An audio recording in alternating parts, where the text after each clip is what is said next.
So hello, Wendy, and welcome to our conversation on building a theory and a community of scholars. Thank you for joining us today. Hey, Brad, thank you for organizing this. It is a pleasure to be here.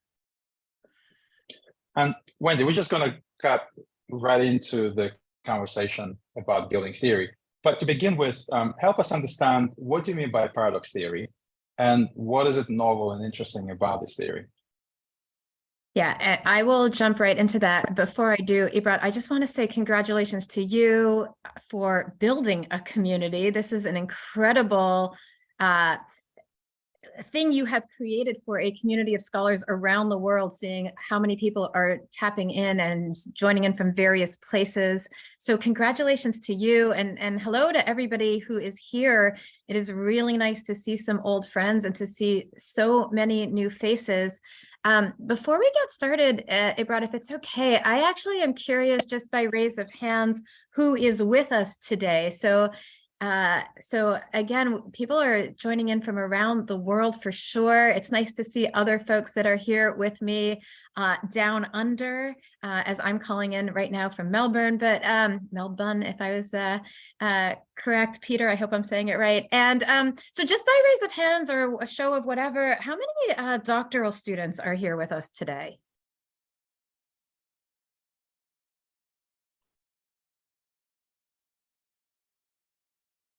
Whole bunch of doctoral students. Welcome and congrats. This is the best profession ever. So welcome into an amazing profession. How many fellow faculty are here today? So fellow faculty members.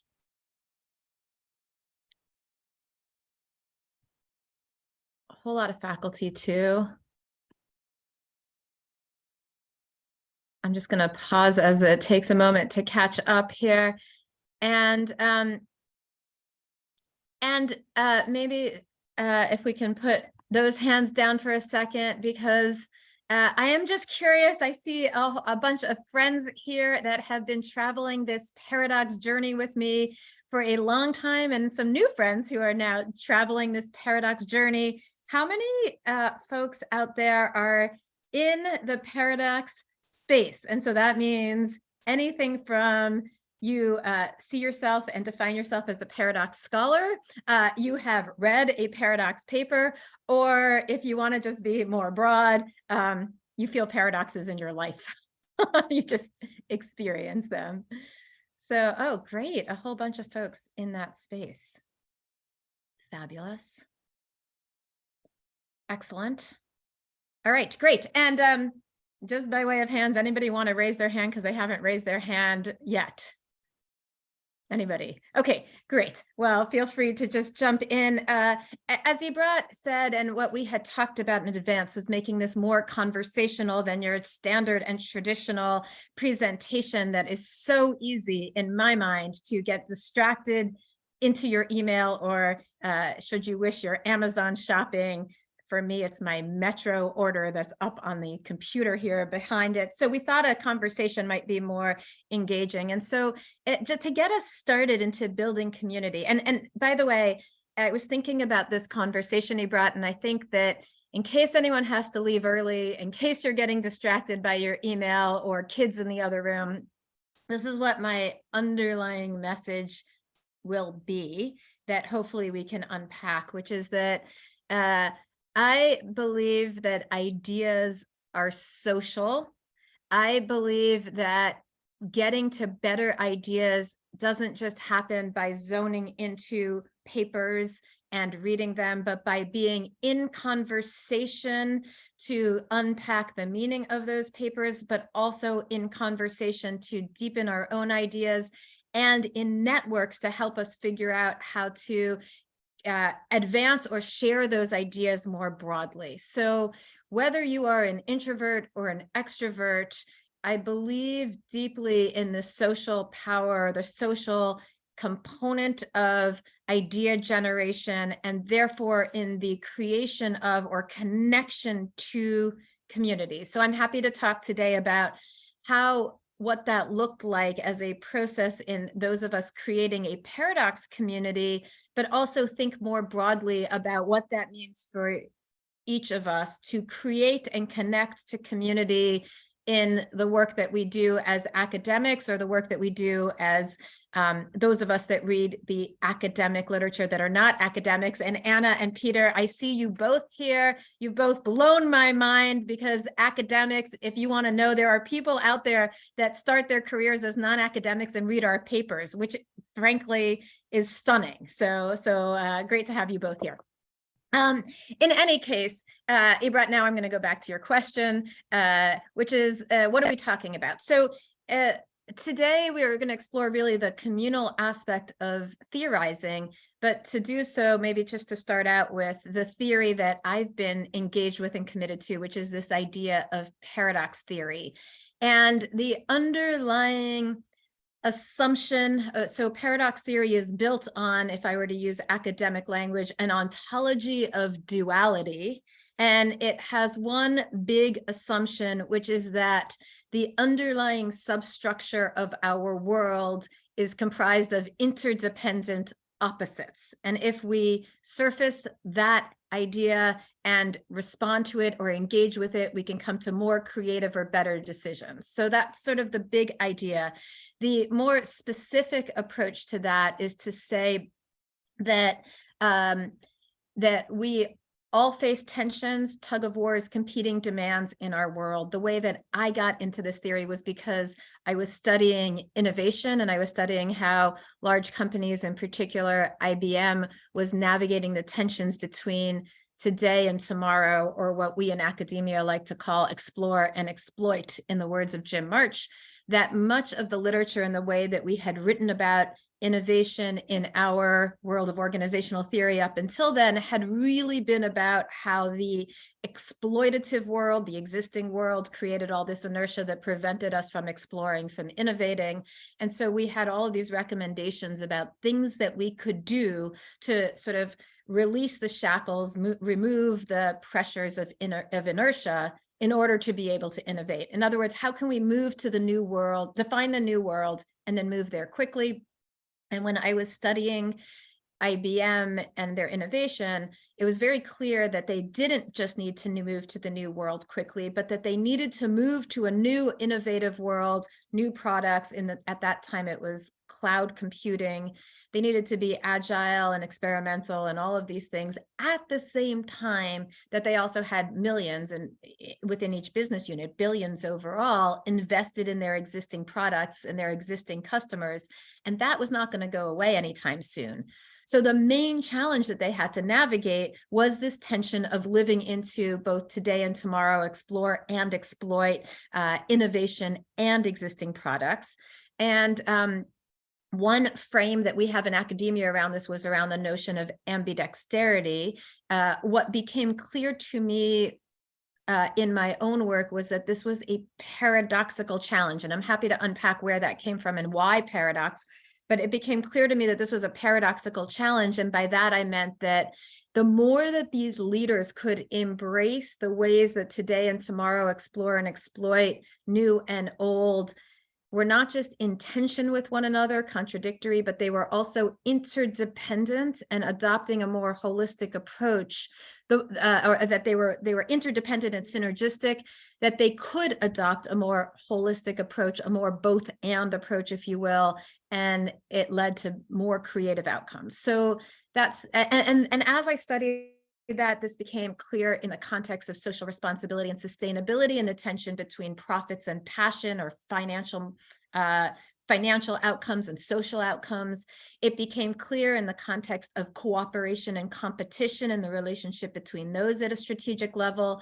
And then it became clear and explicit in how we navigate tensions across the board, whether it's our individual lives and work-life issues, people navigating leadership tensions between being more assertive or more democratic, being more competent or more compassionate, extroverted, introverted, etc. So these tensions come up all over the place. Our traditional academic approach is to pull them apart and see them as opposing or either ors. We tend to take a contingency approach, coming straight from Woodward and Lawrence Lorsch, under what conditions.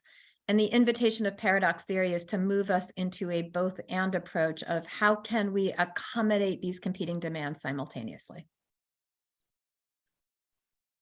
Excellent. Thank you, Wendy. And paradox theory has exploded over the last 20 years in organization theory. Why do you think this is the case? Yeah. You know, I love that. I think there might be sort of a couple of big reasons.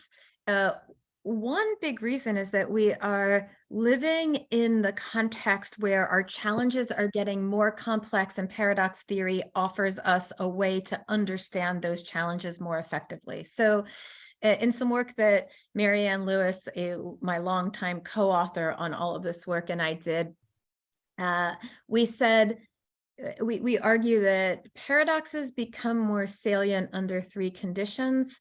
Under the condition where there is more change, and so today becomes tomorrow, or tomorrow becomes today more quickly, and the tensions between tomorrow and today come up more often. Where there is more scarcity, and so there is more competing tensions over resources, time, financial resources, human resources, and when there is more plurality or diversity of voices, and therefore there is more competing demands over people's values, identities, and perspectives.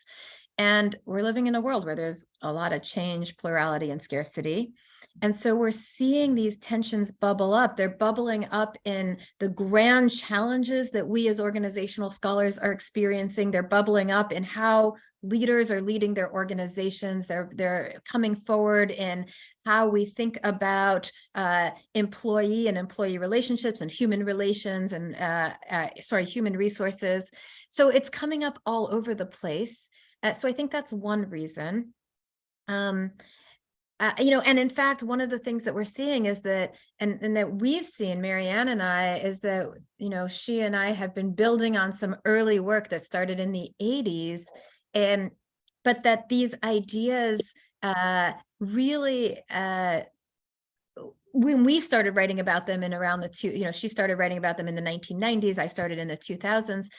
Early work in organizational theory really rejected, for the most part, as a broad concept, this notion of paradox. And I think that's partially because we tend to like very rational, linear approaches to how we do social science in organizational theory. We tend to have an economic ontology that's very much a functionalist, positivist ontology that says, you know, things are rational and that there are trade-offs. And then paradox theory comes in the face of that, rejects that. So there was a lot of rejection about that. That said, not only has this idea, as you said, exploded in organizational theory over the last couple of years, but I think that we've also seen it exploding in the language of, you know, what we in academia call the practitioner, or what we call the real world, which I always find a little funny because that's if we are in academic, the fake world. But in anyway, the real world, the practitioners, the consultants, the leaders are using this language of paradox because it is useful to them. It's valuable in explaining the challenges that they're experiencing in the world.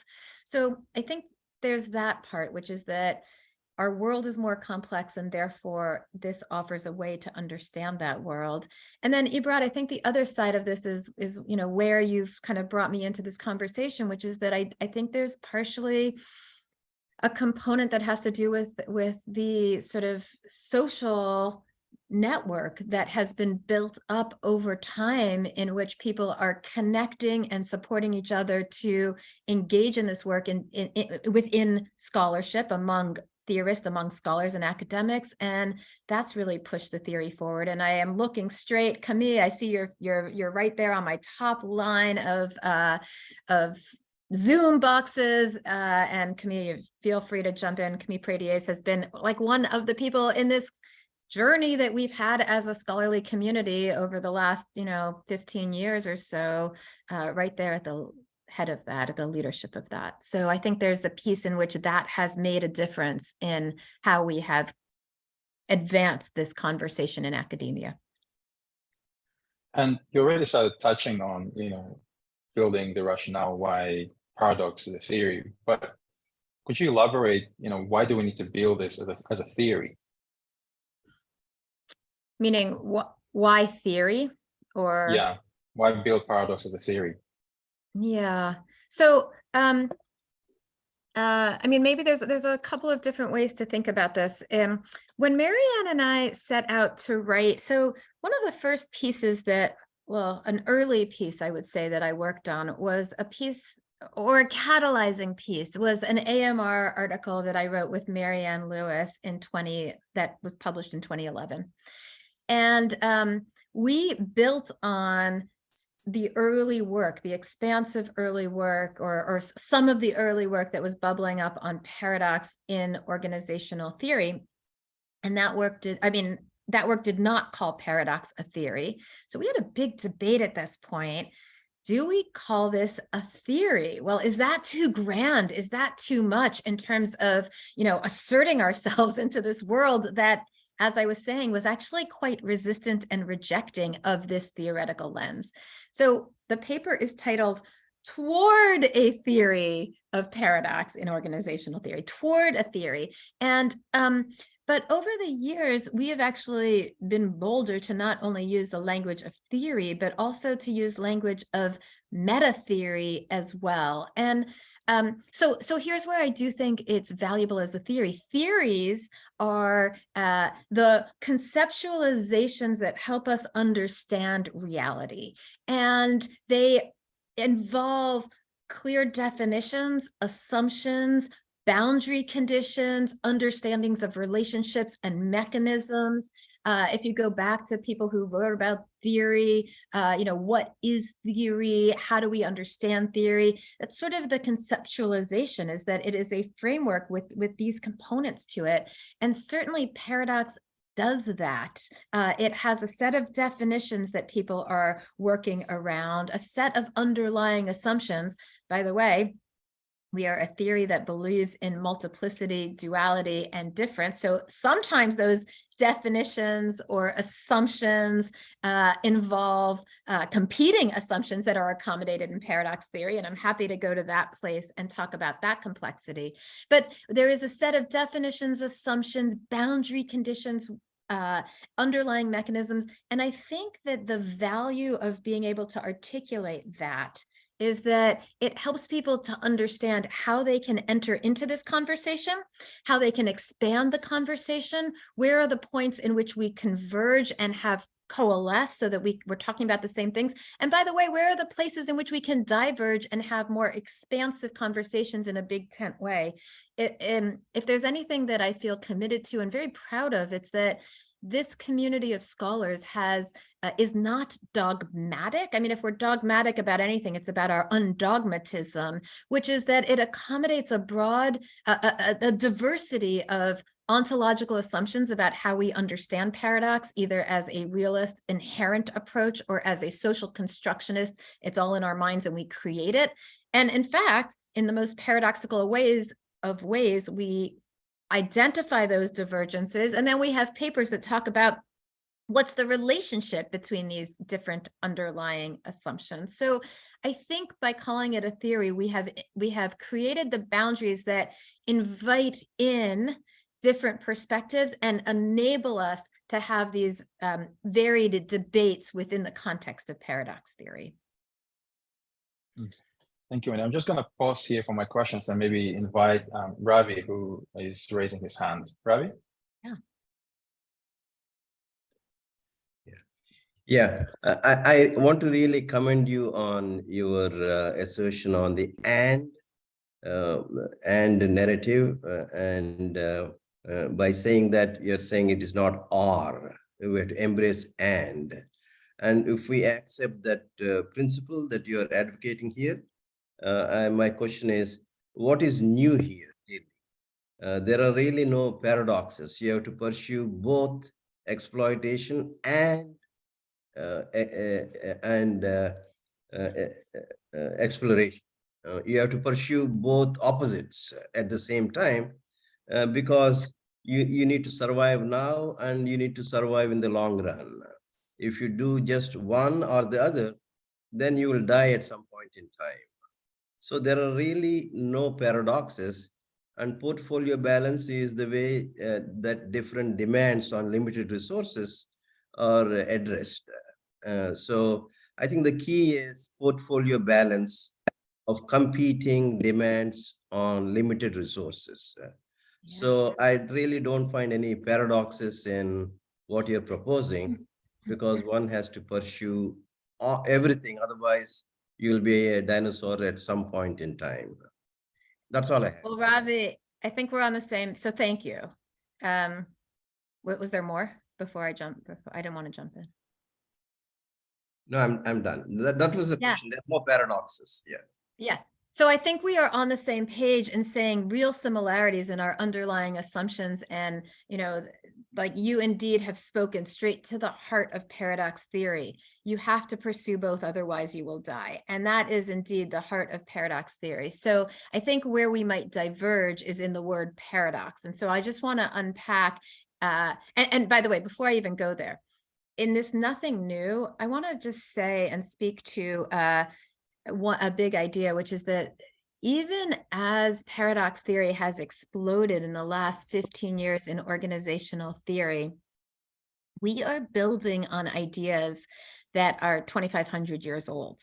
And one of the things that I find so fascinating is that the more I dig into this, and this is, you know, I'm certainly not a historian, I am not, you know, I'm not a philosopher. And the more that I dig into these ideas, we see this notion of interdependent opposites, dynamic dualities that are in opposition to one another and in relation on an ongoing basis. We see these ideas popping up 2,500 years ago in Greek philosophy with philosophers like Heraclitus, who talked about the dynamic idea, no person ever steps into the same river twice, because the river is always changing. And by the way, the person is always changing, and this sort of dynamic approach. We see these ideas show up powerfully in Eastern philosophy and Buddhism and Confucianism. We see these ideas, and the more that I talk to people, certainly my Indian friends will say this shows up all over the place in India. It shows up in Hinduism. It shows up, our colleagues, Medhani Gaim has a great paper where he's saying, what about in the South in Africa? And you see this in Ubuntu philosophy. I am here in Australia, where there is a huge conversation about First Nations indigenous wisdom. And just the other day, I did a presentation where an indigenous scholar said to me, wait, we see this deeply in indigenous wisdom. So I find it fascinating that if we boil this down to some core idea, that there are these ideas that are popping up that have popped up almost in parallel 2,500 years ago in these philosophies that have grown over time. So when you say there's nothing new, I would say, yeah, we're building on ideas 2,500 years ago. And the other thing that I like to say is that these ideas, we in organizational studies and organizational theory and leadership and strategy, we're kind of late to the paradox party. And what I mean by that is that whereas scientific studies sort of pulled us away from this both and, away from paradox and into the interdependencies and the holistic interdependent opposites. Over the last several hundred years, we've seen science and our brother and sister fields of sciences coming back to this. So deep within the context of physics, for example, and quantum physics, and by the way, I am not a physicist and I know very little about this, but is this notion of interdependent opposites and paradox that drives quantum physics. And one of my favorite books around this is Frehoff Capra's book, The Tao of Physics. We also see this deeply in the context of psychoanalysis and how, so if physics is talking about how we understand our material world, psychoanalysis is how we understand our inner worlds as individuals. And we see these ideas pop up in Jungian philosophy, Jungian theory, Kierkegaard, and and others. There's a great recent book around this. Kirk Schneider in 1990 wrote a book called The Paradoxical Self, or Hetz de Vries has been writing about this. So others have been sort of building on these ideas for the past 100+ years the fact that we in organizational studies are moving away from our economic trade-off approach into these approaches is not that new, and we are kind of late. So here we are now joining the paradox party, which I love. That said, Ravi, I think I just want to take 1 minute and unpack your point, which is, well, are these really paradoxes? Like, where's the paradox? And here is where I just might make a distinction in how we use that word. So for me, one way that that word comes up coming out of Greek philosophy is to say the paradoxes are problems that can never be solved. And if we have to live into these dualities, well, then it's not a problem, it just is. And that's the way I hear you using it. And I have certainly, there are other colleagues, and I have a lot of colleagues that say similar things. So you're in very good company. What I would say, and the way that I and others have used this term, is to say, well, actually, paradoxes are these dualities, these interdependent dualities. They do not get solved, but they have to live into them. So even as we're both saying that we have to live into explore and exploit, they still maintain this quality of being opposing. They call for very different kinds of resources and identities and structures in their organization. And yet, as we're noticing, they are interdependent and they persist over time. And I would label that as a paradox because of these qualities of contradiction, interdependence, persistence.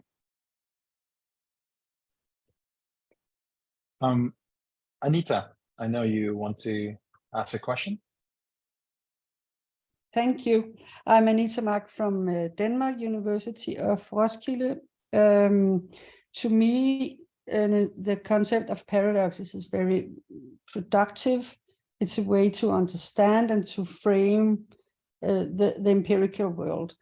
And you can use other framings, but to me, I think it's grounded in complexity theory, and in a way, it makes complexity theory more productive to do in academic work.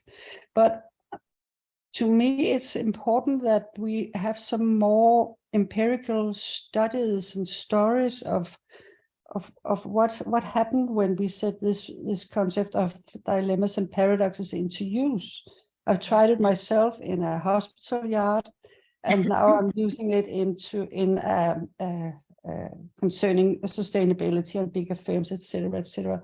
But I think this is where we can, in a way, evaluate the value of a theory. So I'm really in search for some good studies, some good empirical studies of paradoxes.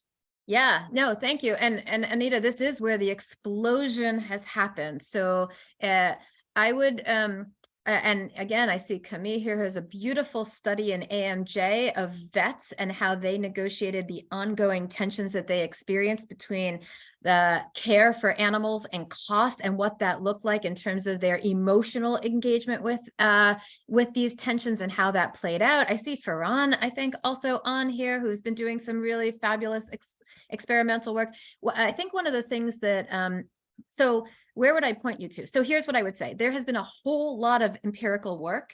A lot of it started out as qualitative work as we unearth and add clarity to our understanding of the definitions and our understanding of the processes. We sort of induce the ways, definitions, processes, etc.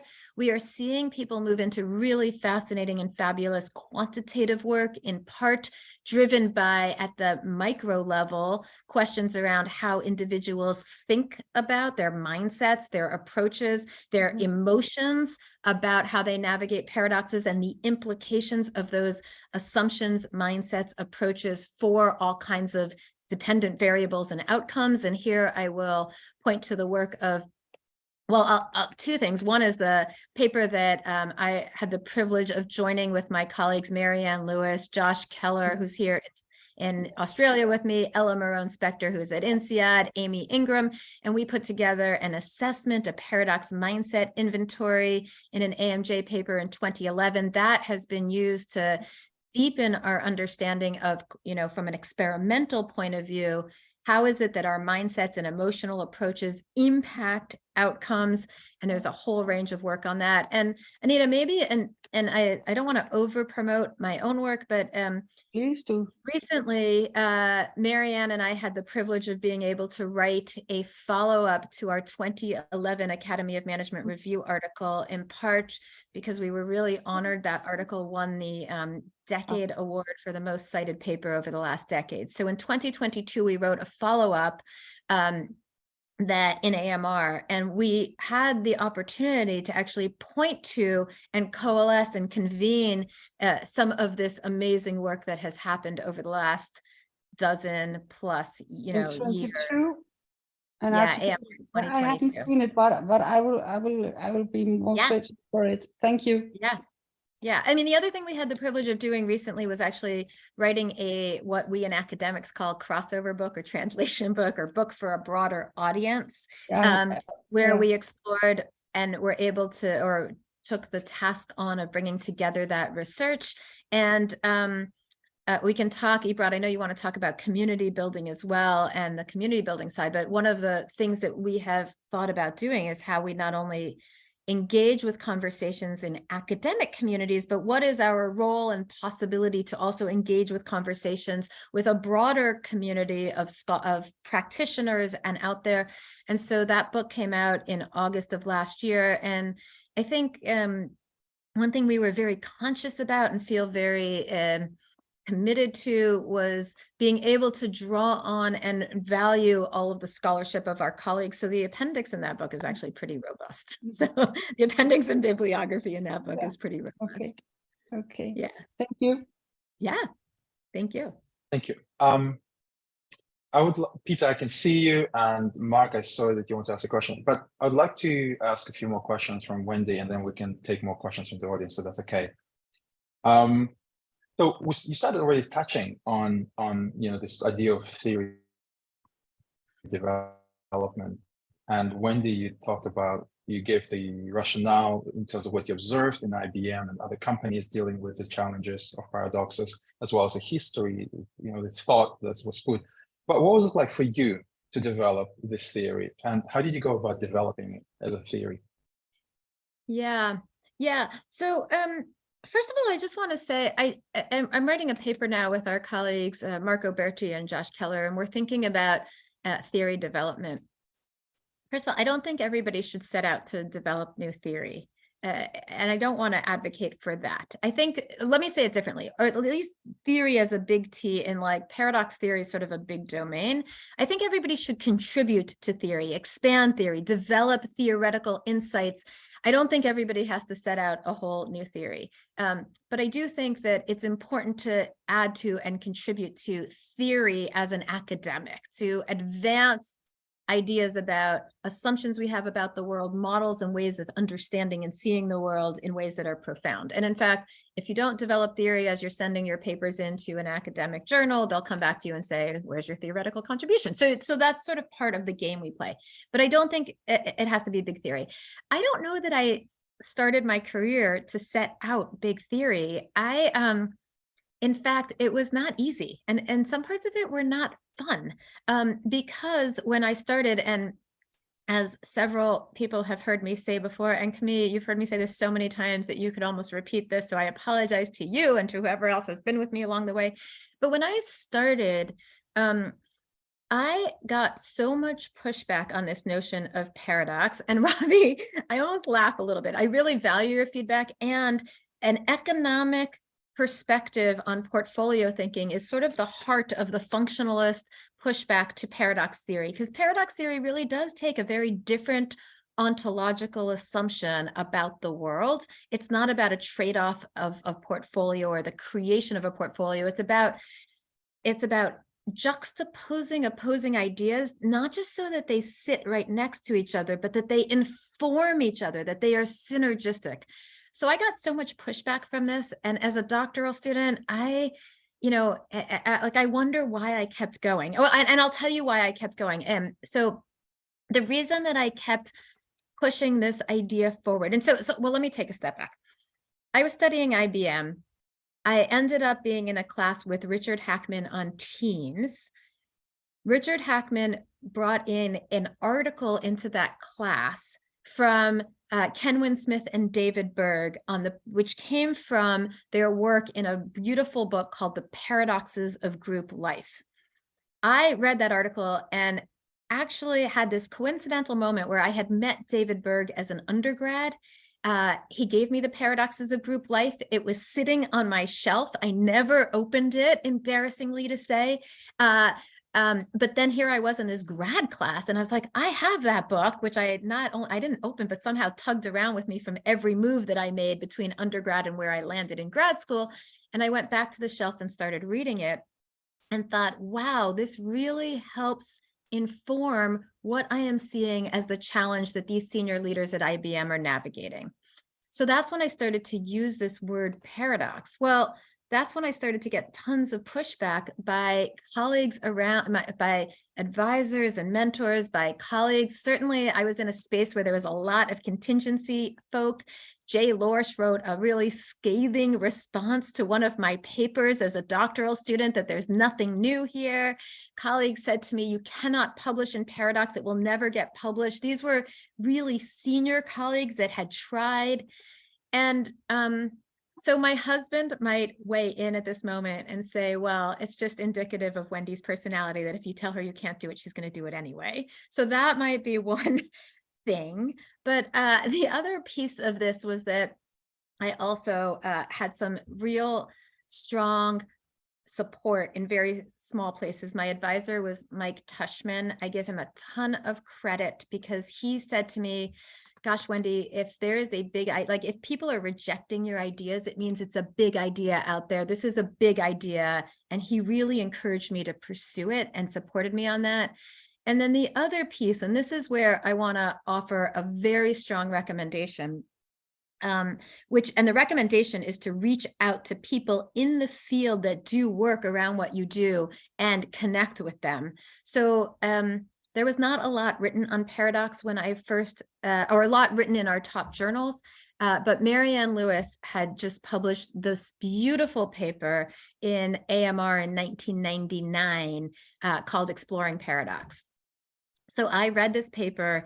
It had just come out a couple of years before I was in grad school. And I like to say, although she will reject this language all the time, I like to say I stalked her.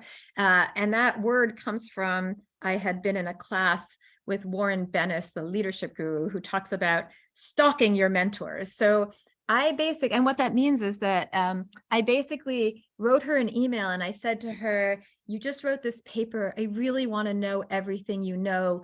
Can you meet with me at Academy of Management? And we met that year. We sat down and the conversation was electric in our ability to connect and learn and deepen and understand these ideas. And we actually then, as we started to write our 2011 paper, did something similar. There was a really fabulous book by Kim Cameron and Bob Quinn, Cameron and Quinn, called Paradoxes of Transformation. It might be out of print now, but if you can get a hold of it, anyone that wants to study paradoxes, this was an early articulation of paradox in our field. So when we started writing our 2011 paper, we actually emailed a bunch, it was a compendium of essays. We emailed a bunch of people in that compendium and asked them to meet with us at the Academy. And so it was people like Kathy Eisenhart and Jean Bartunek and Andy Van de Ven, and they graciously all said yes. And we sat down and had a bunch of meetings with these folks to understand, what do they mean by paradox? What are the challenges that they experience in publishing paradox in the field of organizational studies?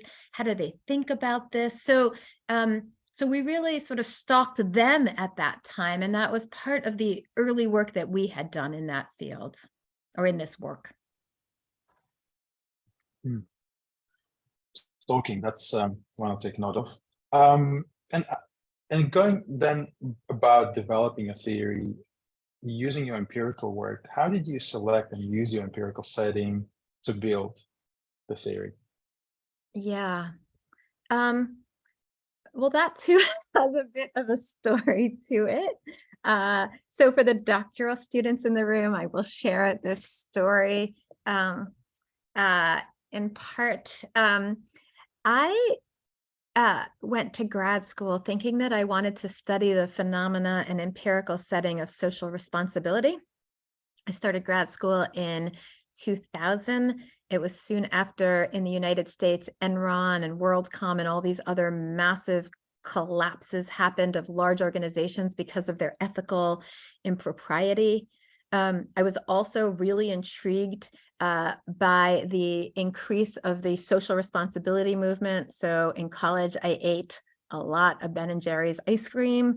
I was really intrigued by things like the Body Shop and what they were articulating about the relationship between social and financial, or the social mission, social responsibility of companies. And I got to grad school and I was working with my advisor, Mike, and he had this fabulous access to senior leaders at IBM. And I very naively and a bit immaturely said to him, you know, I love that you've got this amazing access to senior leaders at IBM, but I don't really care about that. I don't want to study that. What I want to study is social responsibility. And so he said, okay, go study social, you know, and I actually, what I said to him was, you know, we've got this data at IBM. I'm going to write up this little paper for AMJ, get it done in the next 6 months and move on to study social responsibility as a doctoral student. Well, first of all, that was the most naive thing in the world to say, in part because it was amazing data. It introduced me to amazing ideas. And it took me more than 6 months, a lot more than 6 months to publish that little paper. I won't say how many years, but what it did allow me was actually to come back to the world in context of social responsibility, which had moved into a broader conversation about social enterprises and sustainability in whole new ways. At this point, and it also introduced me to paradox and thinking about paradox as a broader concept, not just as an innovation concept, not just as a senior team concept, but as a concept more broadly.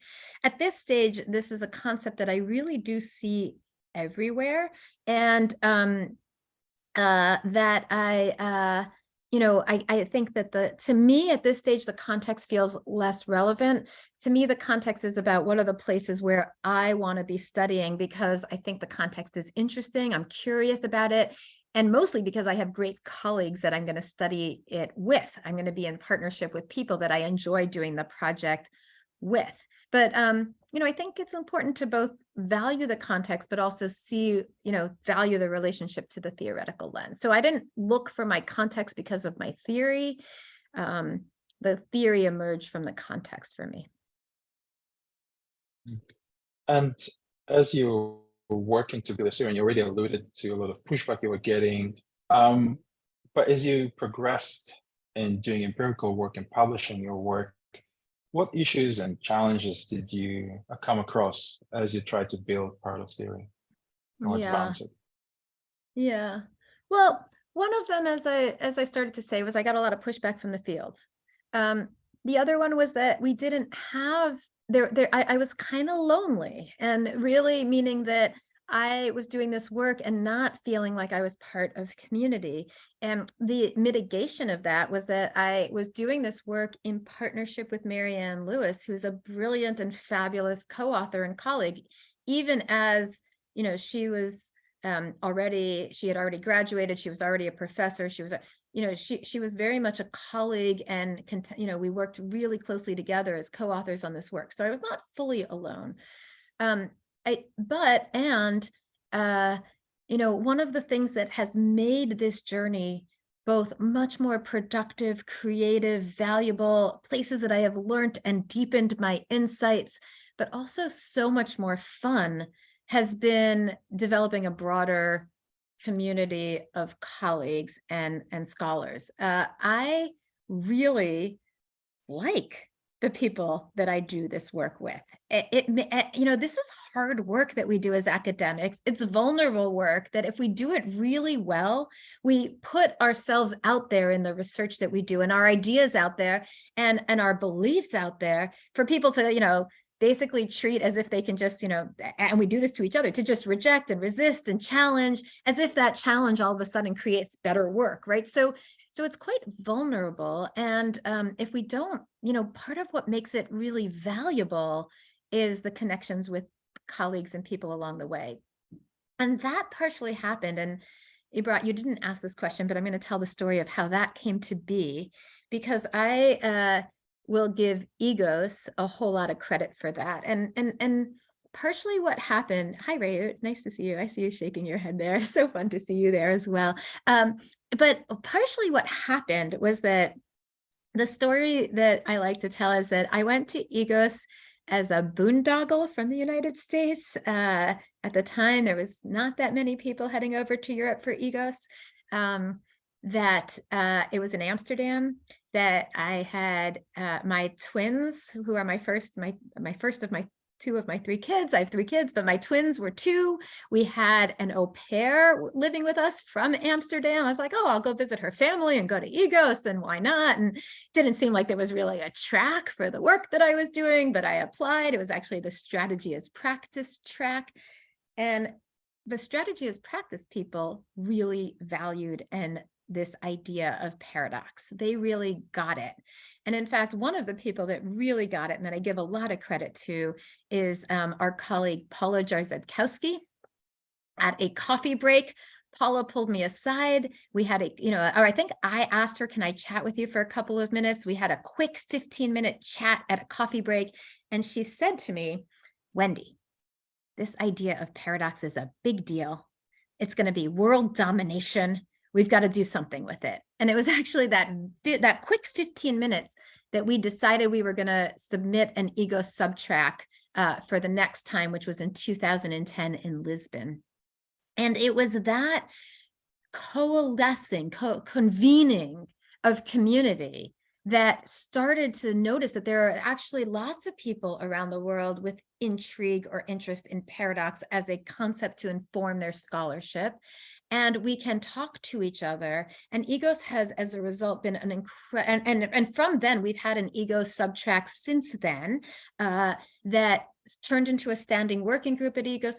But the value of Egos is that it is a dedicated community in which we can deepen our connections to one another, in which we can deepen our insights over the course of 3 days, unlike Academy, where you have this brilliant opportunity to taste the smorgasbord of ideas across many, many different possibilities. This is a really sort of contained conversation and has led to the potential for us to deepen our understandings with each other. The other thing that we did at Egos that I'm pretty proud of is that at the very first Egos that we ran as a subtrack for Paradox, we left over a session at the very end. And by the way, these are practices that, I want to just be clear. You don't have to be a Paradox scholar or interested in, you can join us in Paradox. I love, I join along the way, but you don't have to be a Paradox scholar to adopt these approaches. One of the things we did at Egos was we left in 2010 in Lisbon is that in our final session in Egos, rather than add another set of papers to listen to and to reflect on, we created the session for brainstorming of what would it look like to build community going forward. And it was in that conversation that we started to think about, well, what would it look like to create PDWs for the Academy? Well, what would it look like to put together a social media group, which our first social media group was on LinkedIn? Well, what would it look like? And from that conversation, to create a newsletter where we could share with one another conferences and papers or what have you. And this is where, and Camille, I just keep coming back to you, but Camille took over this newsletter for years and years, where we send out a newsletter 3 or 4 times a year that basically says, okay, let's communicate with one another. What's going on? What are the papers that are being published? What are the conferences, calls for papers? What are the ways where you can tap in? And I think that there are hundreds of people on this newsletter list at this moment. And so it is those kinds of things that move us beyond reading the academic articles and writing about it, which is the primary work that we do, into learning how to socialize our ideas, socialize with our ideas, connect with other people around our ideas.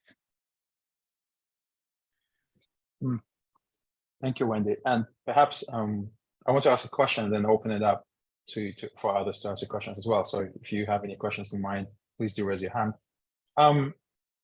I mean, the paradox theory really proliferated, it exploded. It's the term we've been using on this conversation. But what do you do as a scholar when you have an emerging theory as you started your journey and a maturing theory? Yeah, can you How give do me you an move forward? example? Well, I mean, the paradox theory is beginning to mature now, as I see it, although I might be wrong. But if you want to say, you're not necessarily working on an emerging theory, but you're working on a mature theory, Yeah, what advice would you give to scholars or doctoral researchers in particular? yeah. So I think I would address that through a variety, maybe a couple of different approaches. First of all, the other day, somebody came to me and said, "Oh, paradox theory has peaked. It's fad. It's done. It's peaked. It's over." I was like, "Oh, really? Like that's how quickly theories go through the theory mill? Like we're done?" I do not. I don't think that's true. So there is the piece in which I think, we've had theories that have been around for hundreds of years, maybe, again, we're drawing on thousands of years of ideas. And I think from the perspective of theories peak and fall, again, as I was saying earlier, when people become particularly dogmatic and not expansive in introducing new insights into their theories. It's our own it's our own challenge in our field of what explore and exploit looks like within the context of theory building, which is how do we exploit, how do we come together? I saw somebody wrote in the chat, there's value in having some collective assumptions. And how do we push the boundaries on those assumptions so that we have novelty and energy and new insights and expansion and challenge around those assumptions? And so in the context of paradox theory, I think, and others could reflect maybe differently, but my experience is that we've done that particularly well, in which we've said, look, we have some collectivity and convergence around definitions, around some of our underlying ontological assumptions, and we also have novel or divergent perspectives on how to push those pieces. There was a strategic organization soapbox forum in which there was a back and forth. Jonathan Schad, Marianne Lewis, and I wrote a piece talking about this relationship between converging and diverging in theory and how you start with some assumptions, but then push the theory in a novel way. And Linda Putnam and Miguel Pina de Cunha wrote about how, like, really pushing for the expansion and novelty of ideas. And in paradox theory, that's come from a variety of ways. It's come from new scholars entering into the conversation. We put together a compendium, a double volume of research in the sociology of organizations, RSO. And the structure of that is that we asked our colleagues in organization theory to find people outside of organization theories from fields, disciplines far afield, to explore the relationship between how we see paradox and how they see paradox in service of how do we deepen our own understanding. And so there's a paper in there from Matthew Sheep about Christian theology and paradox. There's a paper in there from Colin Fisher about music, jazz, improvisation, and paradox, and how jazz improvisation is trying not to try, and how that deepens and enriches our theory. There's a paper in there, so it's a great compendium. There's a Peter Ping Li, yin yang theory and paradox, Eastern philosophy and paradox, Josh Keller and on linguistics and paradox. It's a broad array. So I think if you're shepherding a theory, it's important to see what we're holding tight to and where we are inviting and how we are inviting and how we are encouraging divergent views.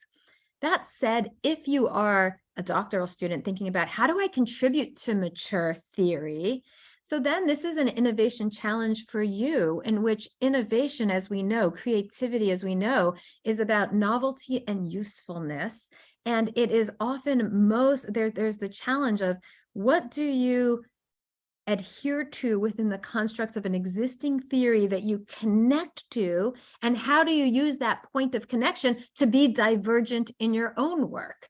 And therein lies the same challenge that entrepreneurs face in how they craft markets, which is how do you connect to what people already know and at the same time craft messages that are novel in that conversation.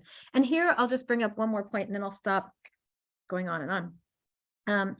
I, for the doctoral students, am a big fan of Anne Sigeman Huff's book, Writing for Scholarly Publication. And one of the reasons I like that book, and I wish I had read it as a doctoral student, is that she talks about what it means to publish a paper and uses this metaphor that publishing a paper is about entering into an existing conversation and adding a comment into that conversation. So if you're thinking about theory building, the first piece you have to do is, where are you building theory? What is the conversation that you're entering into? What's being said in that conversation? How can you honor that? And then what is the comment or contribution or addition that you are making, either that advances that conversation that's happening, maybe that challenges it, maybe that extends it in some way. So what's the comment? And by the way, each paper, right, is just one comment. Like you get one commitment to that conversation. Now, over the course of your career, you get lots of comments, but each paper is sort of one comment to that conversation. Well, that is a convergent, divergent challenge right there of framing the existing conversation and then exploring how you are engaging with and pushing forward that conversation in each of your papers. Thank you, Wendy. I'm just going to take a question, and there's one in the chat by Philip. It's a bit long one, so bear with me. Do you think there are areas where the potentials of paradox theory are limited or inapplicable?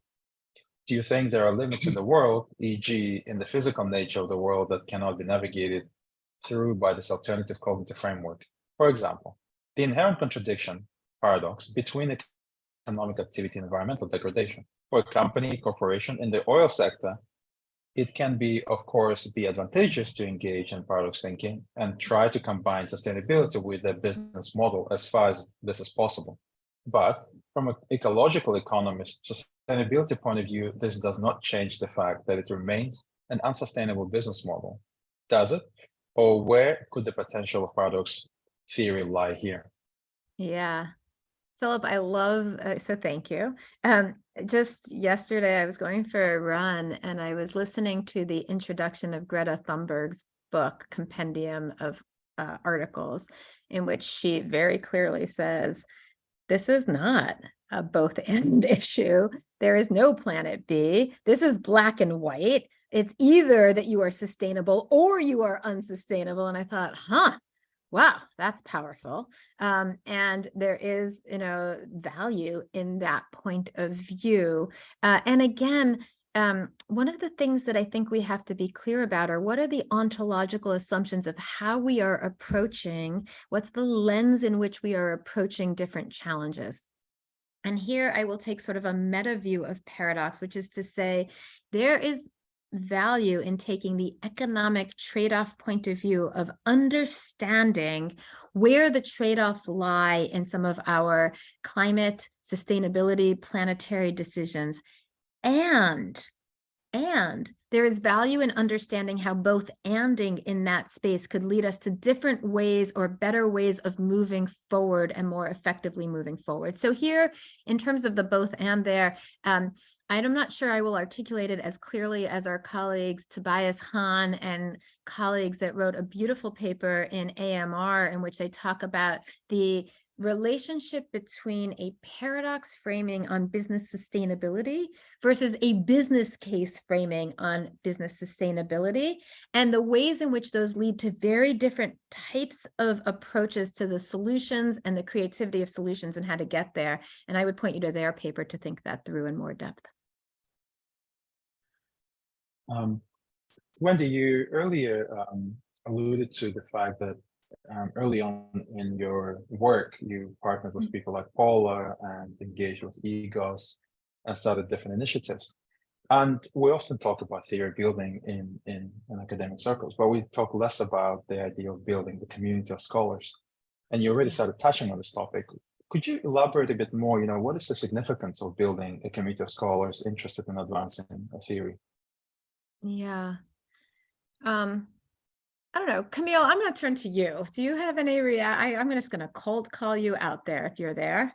Do you have any reactions of being what a community of scholars has done for you, your research, your scholarship? You've been particularly active. I'm going to turn it to you if you are able to unmute.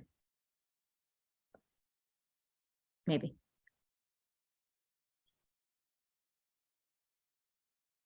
Camille, you there? Yeah, my computer froze when you were talking, so I just heard, Camille, are you here? So the question that he asked is, what's the value of community in scholarship? And I thought maybe I'd turn that to you as somebody who has participated, engaged, led in this community, and how you've experienced that. I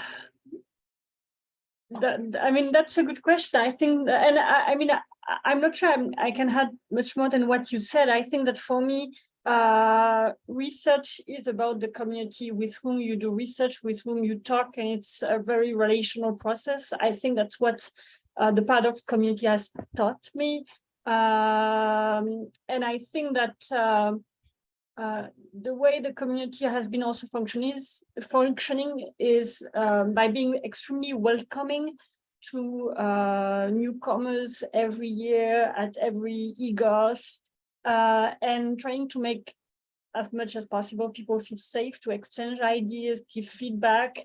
So I think that the community is almost like has been extremely helpful in fueling energy through a process that could be extremely lonely, painful, and full of doubts. So I guess, I mean, I'm not sure if I'm answering the question you had, Ibrat. Yeah, and I'll add, because we've stressed the EGOS community, and you can maybe add to this too. I think one of the things that we've done, and that maybe, you know, and here's where I think there's value for people to, you know, again, I'm advocating reach out to mentors, I'm advocating reach out to colleagues. Several other things that people have done that I think are easily replicable. So scholars have, so at one EGOS, a bunch of doctoral students said, gosh, like there's a lot to learn here, a lot to know here. How do we deepen our understanding? And so they created a doctoral group where they meet every other week online across the world. They do a deep dive on papers with each other. Then they workshop each other. And actually, Farhan, are you here? I don't know if you're here, but Farhan, if you're here, I want to call you out because you led that group for a little while.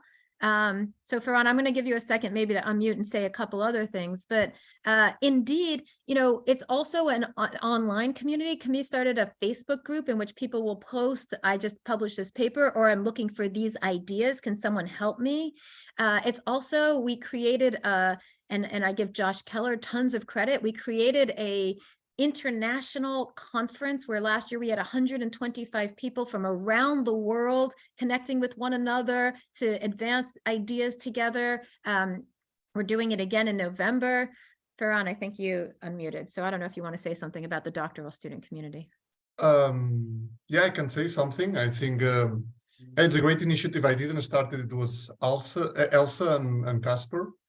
I think it was they met at EGOS online and they decided to start this community.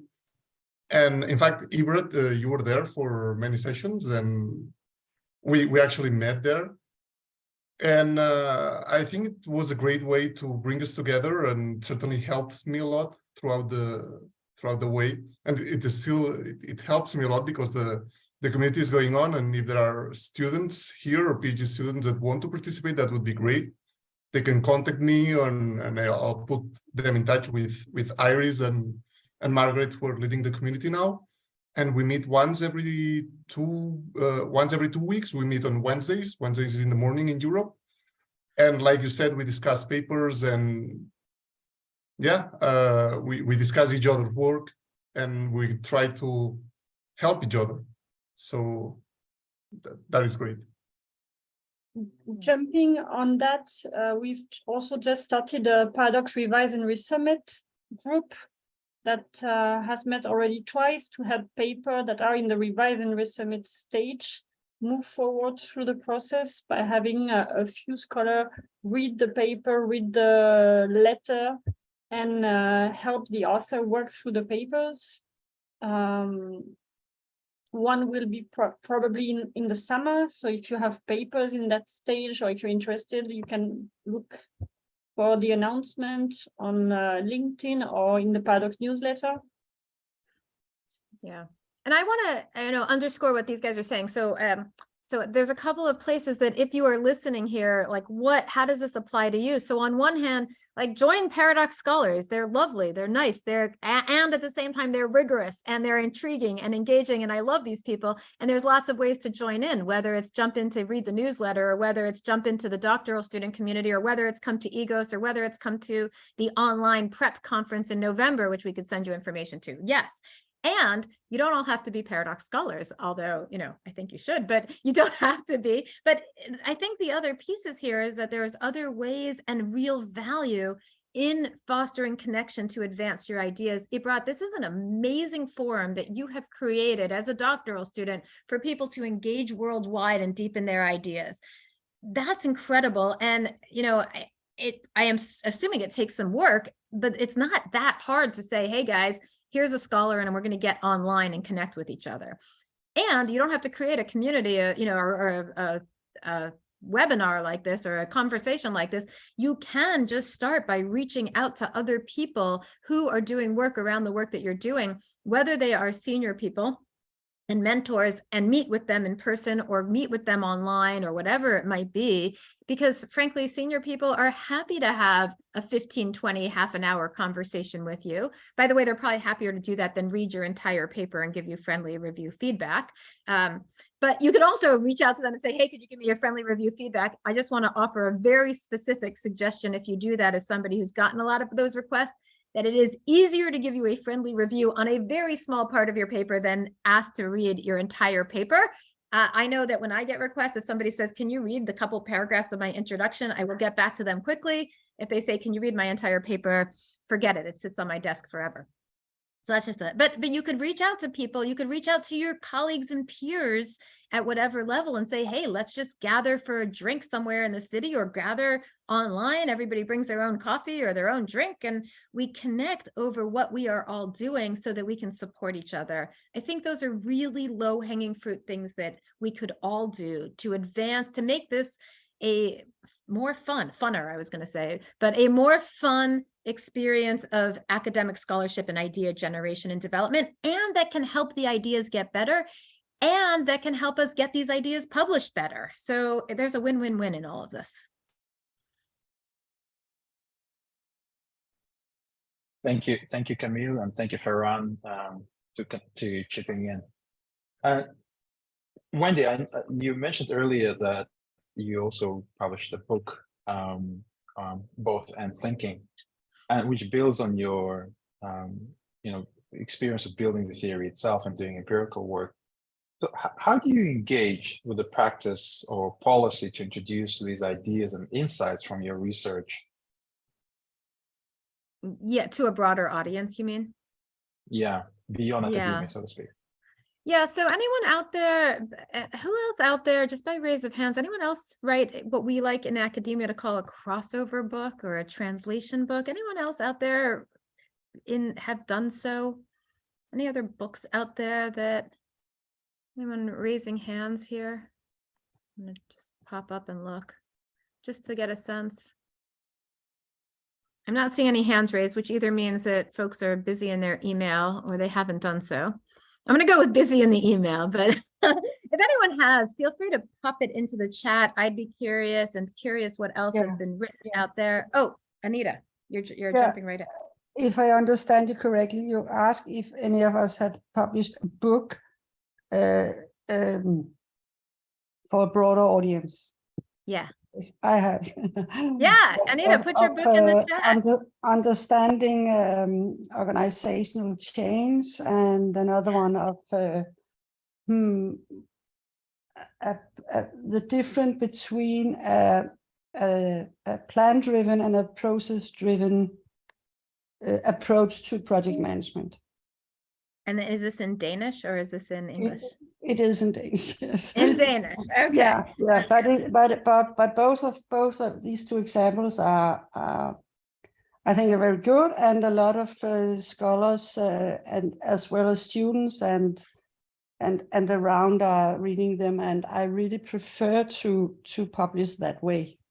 Yeah, great. I love that. Yeah, I'll say a couple things about publishing that in that kind of space, should you be interested. This to me also feels like a both and. Yesterday, I'm here in Melbourne partially because I was doing a session for executives, for principals of K through 12 schools. And the other academic that was doing it with me was an assistant professor, and felt like she had to ask her university if it's okay to take the time and not be publishing her A-star, top rated papers to do this executive work. So I take a very different approach, maybe because of my background in training, that this kind of work enhances and expands our academic work, that by connecting with a broader community, learning how to articulate our ideas, not in our constructs and jargon and academic ease, but in a way that, as I like to say, even my mom could understand, is super helpful to deepening our sense of how we understand our ideas. So I think that if you are a junior scholar, if you're a doctoral student or a junior scholar, I want to be super clear. In most places, tenure depends on publishing your academic papers. The currency in our business is still academic papers. And I think there's huge value in learning, in advancing our academic ideas by learning how to communicate to this broader audience. I also want to say that communicating to this broader audience has not always been popular. And in fact, for years in our field, scholars did not do that because it was seen as kind of the sellout. It was like Jerry Porras, Collins and Porras, Good to Great, was like they've walked away from their academic identities. And so much so to the point that when I started this endeavor, my advisor said to me, "You know what, Wendy? Just don't write a dumb book." I was like, what? What does that mean? But to him, a dumb book meant that there were scholars writing things like, and it's not a dumb book, but it's just not an academic book, but things like Who Moved My Cheese, right? Like that, and so there is this bias still in our field that's a little bit lingering, that this kind of a book that speaks to a broader audience is not academic scholarship. I don't know. So I think that there's that to contend with. I also think, however, that the process of translation, again, it's not just valuable, it's hard. It took a long time for Marianne and I to figure out how to communicate in a very different style these ideas to a broader audience, because it required a lot more storytelling. It required unpacking ideas in examples so much more than in constructs. It required us to let go of a lot of our constructs and academic jargon to communicate. So I think it's not easy, and I think it's incredibly valuable. And again, here's where Anna and Peter, and by the way, the two of you need to meet each other. By the way, I just mentioned you to each other, but you need to meet each other. Both of you here today, in conversation. And I know you're about to go get your PhD. Peter, maybe one day you're getting your PhD, but I know that, here you are as real world people out there who read this academic work and figure out how to make it valuable. And I bet the translation process is valuable to you. But Anna, you're unmuting, so feel free to jump in. I was just going to say, I think the chat is blocked. So Peter, feel free to make contact with me. But I think I just wanted to pick up on that theme of sort of translation. I think one of the things that makes it more accessible or makes it easy is to start reading what the audience that you're translating to is reading. So I've always enjoyed reading academic literature and papers, and then I've always, enjoyed reading what, in my world, the finance and the HR communities are reading. So I think if you are interested in that sort of crossover book, which we need more quality crossover books, not the crappy ones, but the really high quality ones. Practitioners are in very high demand of that. They're really interested in your research, and they don't like Who Moved My Cheese either. So they don't like what we call children's books that speak down to someone. We want books that really articulate great ideas with, very informative examples and really memorable things that they can easily take into their work. So I just wanted to add that if that's helpful for people. And I am planning to cross over at some point. Cross over into academia. Yes, indeed. But in terms of that sort of spirit of community, if there's other practitioners out there, if there's other people that enjoy reading this research and you want to do that, then there's potentially, you know, opportunities for us to come together as well. And I think that could be really informative, both for sort of, you know, full-time academics, I call it, those of us that read that literature with interest, and then people who are applying the insight. So thank you for doing some matchmaking on a Wednesday morning, Wendy. And not just to Peter, but for others who are interested, we can potentially do that as well. It's Thursday here, Anna, but it's Tuesday. Oh, sorry. Oh gosh, No? I've been working in the UK time zone. Yes, it is Thursday. They're still on Wednesday, so it's all good. I would just say, as a person who reads a lot of these crappy books, that I don't like them. Yeah, there's a tendency to have too many stories. There's a tendency to just have one big story. But the biggest gap, I think, is that it's easy to publish a book and then forget about it because the publisher's not behind you, really.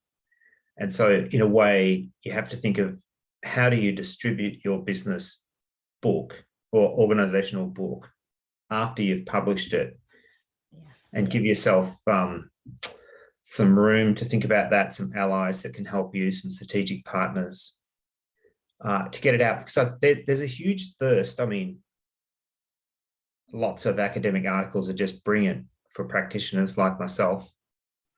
I just love them, and they're just so useful because you've done so much hard work.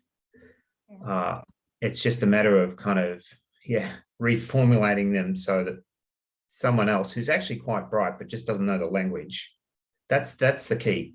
You're talking to people who actually are quite bright, but they just do not know the language, so they can't get into the language. So it's a little bit tricky, but but I think the big difference is there's a lot of crappy books, and it's just because they promote themselves like crazy.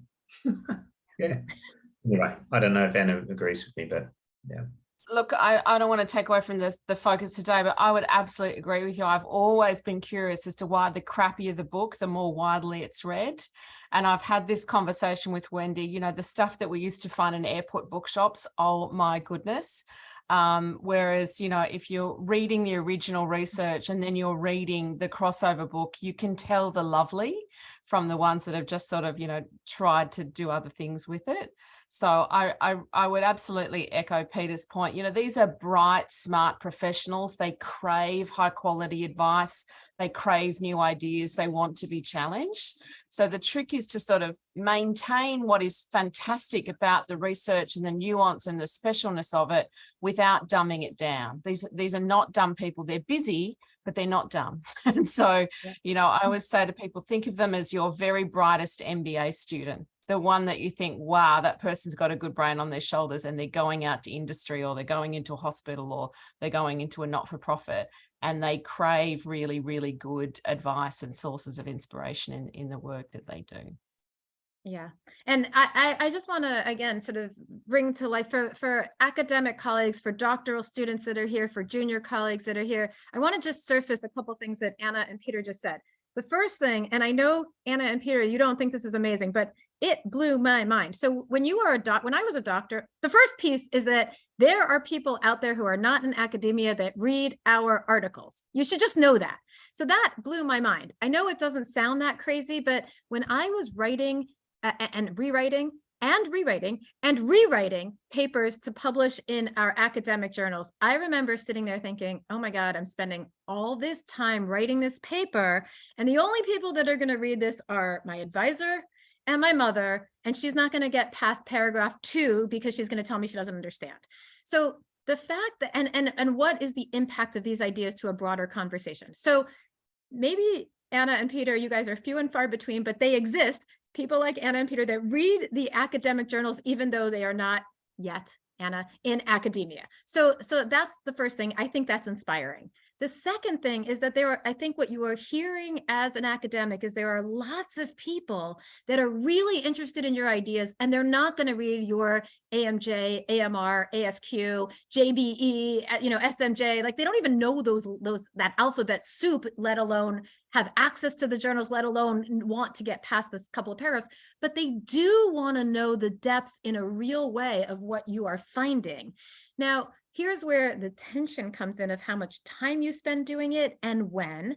But I do think there's huge value in translating that, whether it's into an op-ed, a blog article, a brief synopsis.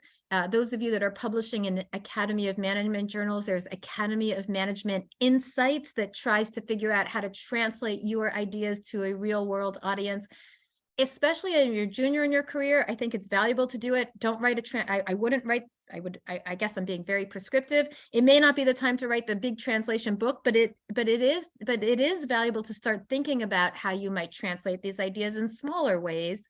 You don't have to do all that translation. Some of your schools have communication teams that can help you do it, but it is valuable to learn and to engage in that approach. And I think what you're hearing from Anna and Peter is there's an audience that wants to hear it.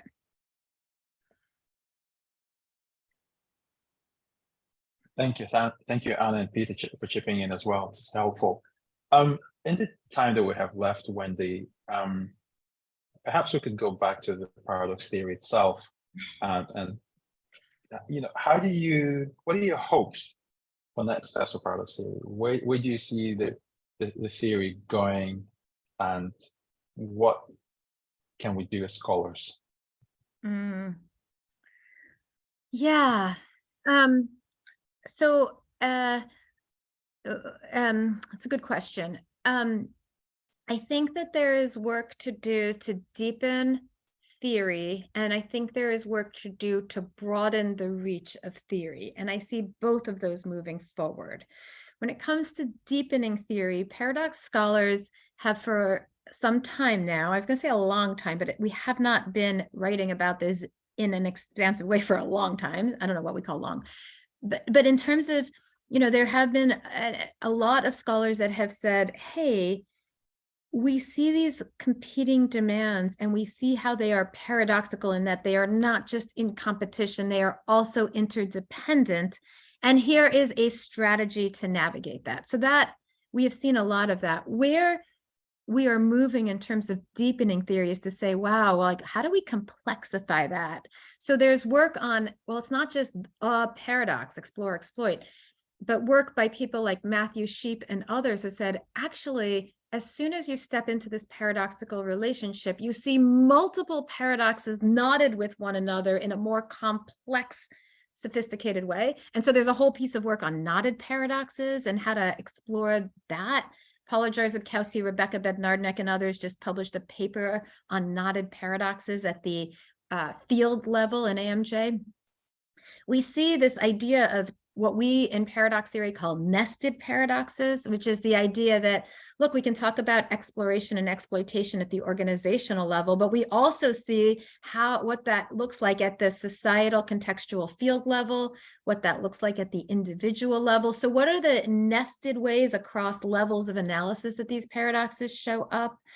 I think there's a conversation that has barely been touched about how it is that there's something very magical about the duality, the two, but what would that mean to explode that or expand, in terms of, I don't think explode or like blow that up and think about, well, is there something different about the notion that Jeffrey Ford put out back in 1989 of trialectics and a threesome, and is that just a very different beast? And what does that look? So I think there are theoretical extensions to deepen our understanding here. Our colleague here in Australia, Marco Berti, in Sydney, has put out a very strong point of view that's really powerful and productive around the notion of power and how power informs and contextual views of power make it so that, when we talk about paradox, the context itself doesn't lead these two demands into an equal relationship, but that there are power dynamics sometimes that can be deeply constraining and restrictive. So how do you think about that? So there's all kinds of ways in which scholars are pushing theoretical boundaries. And that's the depth. And I think there's a breadth component, which is that we are exploring and expanding the ways in which these ideas apply across a whole range of phenomena and challenges and issues. While a lot of the research started out at the organizational level and strategic level, there is, as I was starting out saying, a whole lot of research at the individual level. There's an expanding conversation about what this looks like at the field level. What does this look like if we think about, expanding paradoxes in the context of, as Anna said, HR or finance? Can we, I mean, this is intriguing to me because of the questions of ontology. Like, is there a paradox theory of economic trade-offs? Like, what would that look like? So I think that we are seeing people take these ideas and explore and expand and apply them in a broad range of places. And so I think we're seeing both depth and breadth is my sense.